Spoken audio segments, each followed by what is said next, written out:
Hello, and welcome to this webinar on June Special Education Exit. The June Exit Collection opens May 16th and closes July 8th, same as Special Education Child Find. Jackie McKim is the data owner. This June Special Education Exit Collection is for students ages 0 to 21 who have exited special education between July 1st, 2023 and June 30th, 2024, with the exception that pre-K or pre-kindergarten and kindergarten students can't be reported as dropped out. When exiting a student, indicate the date that the student exited the special education program. Again, that date reported must fall between July 1, 2023 and June 30th of 2024. Do not confuse exiting special education with exiting school, although for some students this occurs simultaneously. Students who continue to receive special education services even after receipt of a certificate, extended or modified diploma have not officially exited special education. This collection is also for students who successfully transitioned from early intervention to early childhood special education on their third birthday. These records are reported as record type code A2 in order to track that they exited EI and entered ECSE. These exit data are primarily for federal reporting purposes, so accuracy and data validity is very important. For all exited records, you will report EI children birth through age 2, early childhood special education children ages 3 through 4, and school-age students kindergarten through 21 with the date they exited special education. The record type code for exited EI is E1. For ECSE children, it's E2, and for school-age children, it's E3. Additionally, as for children transitioning from EI to ECSE, these students are reported in the exit collection as record type code A2, which means that it's an active early childhood special education child. Finally, report ECSE children exiting special education and transitioning to school age. For exit records, we're asking how the student left special education. Transient students are difficult to track because they may have multiple exits. If the student was there the last day of school, you will not report an exit record. Some other things to keep in mind: counts in the collection must be unduplicated within a district. This means if a child comes and goes in special education throughout the reporting year within a district or a program, and you do not resume services by the end of the reporting period, report the most recent exit date. Conversely, do not exit the student if they have an active IFSP or IEP with a district or program at the end of the reporting period as of June 30th, 2024. So if a student comes and goes in special education within a district throughout the year, but are back on and before June 30th, 2024, they have not exited. When exiting EI children or exiting Part C, exit all children for whom Part B eligibility has not been determined.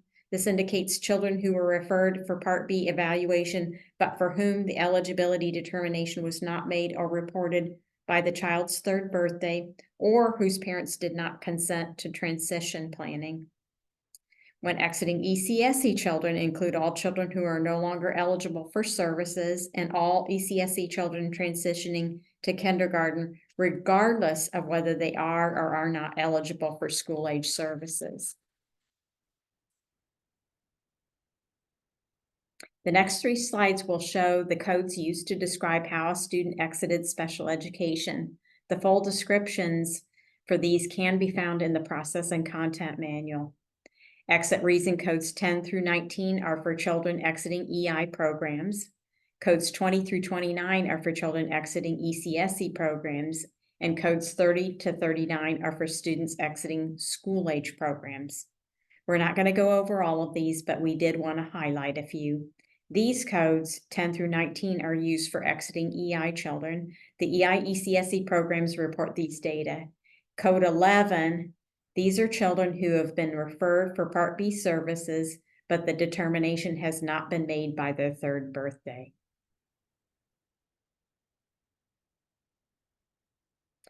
These codes 20 through 29 are used for exiting ECSC children and are similar to the EI codes. We wanted to point out that code 21, like EI, these are children who have been referred for Part B services, but the determination has not been made. Next, these codes 32 through 39 are used to exit school-age students and are a little different than the EI and ECSE codes. Code 30, graduation with a regular diploma, is used for students who exited an educational program through the receipt of a regular high school diploma. When a student receives a regular diploma, FAPE or free and appropriate public education ends, so you must report an exit record. Codes 31, 32, and 37, if a student received a modified or extended diploma or received a certificate, the student is still eligible for FAPE until age 21 and can return or continue to receive special education services. But if they exit and are not returning or continuing to receive services, you will report them on your exit report. Code 33, students who return to regular education have been evaluated and have been determined they are no longer eligible for special education services. This includes students who left to attend homeschool, whose parents have revoked consent in writing for all special education services. Code 34, students who have reached maximum age, which is age 21, without receiving a diploma or certificate, should be coded as 34. Remember that students who turn 21 during the school year may continue to receive services throughout the rest of the school year. Codes 15, 25, and 35 are for students who exited as deceased. This code does not need much explanation. However, every year we do resurrect a few students on the subsequent December child count that was coded as deceased. So you'll want to watch those. Code 39, a student is considered as a dropout if the student was enrolled in receiving services in the current school year, not known to be enrolled in receiving services at the end of the school year, and did not exit special education through any other means. Note that the ADM 10-day drop rule does not apply to special education students, and the June exit collection consider the medically fragile student who still requires FAPE or free and appropriate public education. Just because they are absent for 10 days does not mean they have exited special education, because they do still require special education services. Before coding a student as a dropout, be sure to check the SSID system to see if they showed up in another district. In that case, they are considered moved continuing education, which is a code 36. If a student left school to enter a GED or a Job Corps program, they should be considered a dropout. In rare instances, students can continue to be jointly enrolled in the school district in either the GED or Job Corps program and continue to receive special education services. Assuming special education services continue, these latter students would be reported as receiving a certificate upon completion of their GED or Job Corps program, which would be a code 32. Note that kindergarten students can't be reported as dropouts since they are not generally compulsory attendance age. And be sure to see the process and content manual for examples of what is considered and what is not considered a dropout.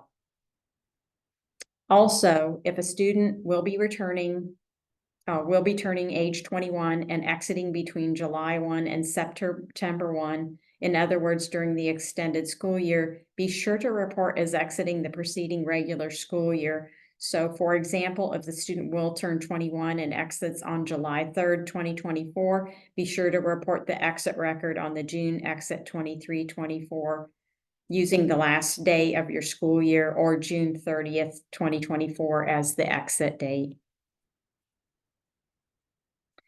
Modified diplomas do tend to be the most confusing exit category, so we wanted to point out a few more things. A student who receives a modified diploma is still eligible for FAPE until age 21. If the student is expected back, do not report an exit record, but when the school starts in the fall and it turns out the student is not returning or expected to return, the exit record should be added during the review window. If the student is not expected back and you are sure they are not returning, for example, you complete a summary of performance and they're set up to for post-school employment or attending a college, you will report as exiting with a modified diploma. But if the student shows up in the fall during the review window, remove the record and do not exit the student. If you're unsure about how to report or what the student, what should be done for students with a modified diploma, talk to your special education director, and they should be able to help you with that as this information is discussed during the annual IEP meeting.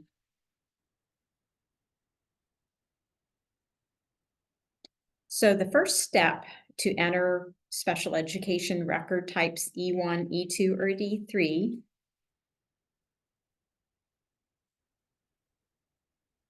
Then after selecting either E1, E2, or E3, the system will display the appropriate special education exit type. If you're uploading a file, you need to verify your data submission for errors, even if you've already used the optional IDA Data Manager to validate your records. And to get to your errors in consolidated collections, you'll hover your mouse over the Student Collections menu header, then over the Special Education Exit Collection, and then Error Management, then click Review Errors. If errors were found in your data, they will be listed there. To fix errors by record in consolidated, click the expand triangle to the left of the error count and the error type columns, red circle. You may have multiple errors under each error type. After clicking the expand triangle, the screen will expand to show your records associated with that error needing your attention. This screen will show each record with an error under a particular error type.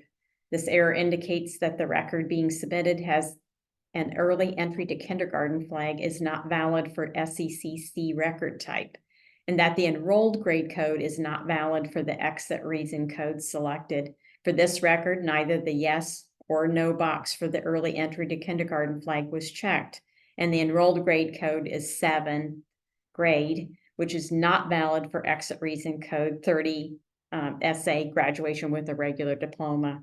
To fix each record in error in consolidated, select the green check mark to the left of the record. The record itself will then appear below the error. There's often multiple records with errors that need attention in this screen. To delete a record on this screen, click the red X to the right of the record. This deletes the record from your submission. Once you've fixed the error, click the Save button at the bottom or the top of the record to save the record with changes. Records saved will appear at the top of the screen if your record is free of errors, and the record will leave the Review Error screen. If the record still has errors after saving, the record will remain on the screen. Once you've fixed all errors, the Review Error screen will have the message, "No record to display."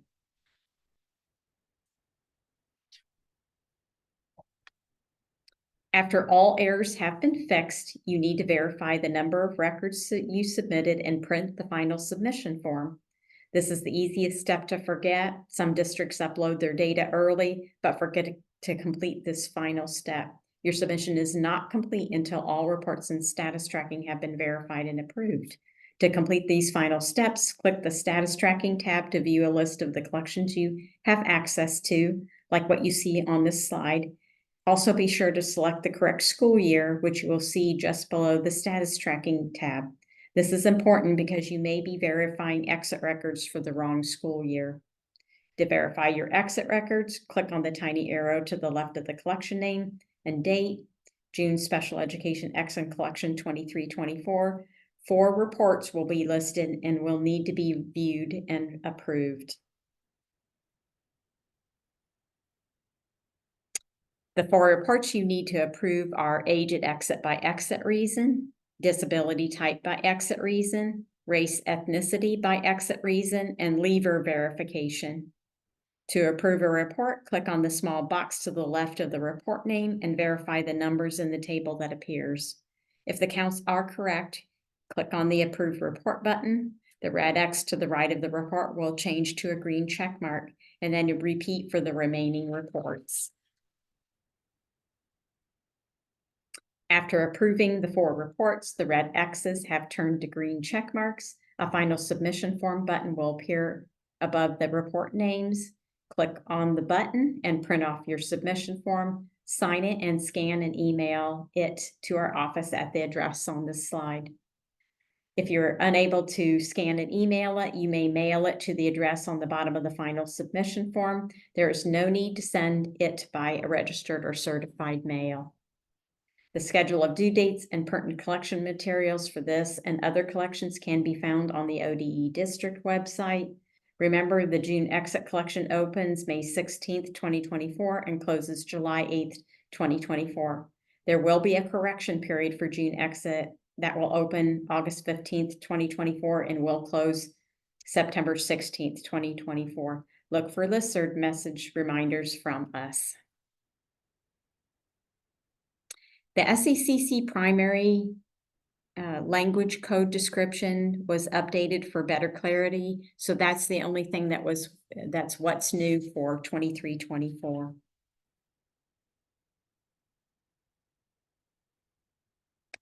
So next for June exit, here's some things to keep an eye on, some problem areas. The 10-day drop rule must be, the student must be in the seat and attending for ADM. However, as I mentioned earlier, this does not apply to June exit. Medically fragile students can be absent more than 10 days, but still require services in a free and appropriate public education.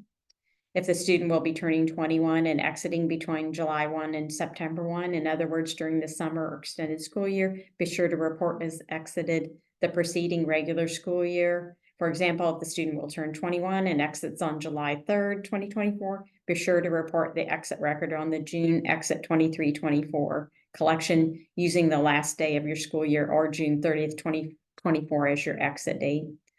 Inter-district transfers for the new school age inter-district transfers.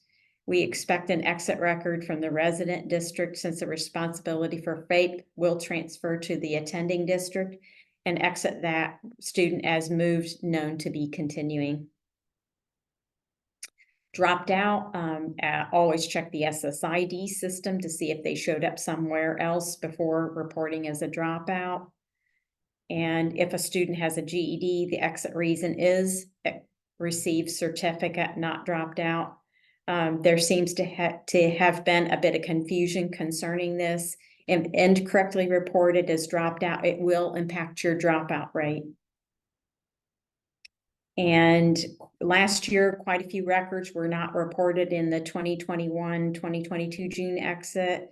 So they had to be added to the PSO survey for the 22-23 collection year. When gathering your data to submit for June exit this spring, make sure you have all your records you need to report.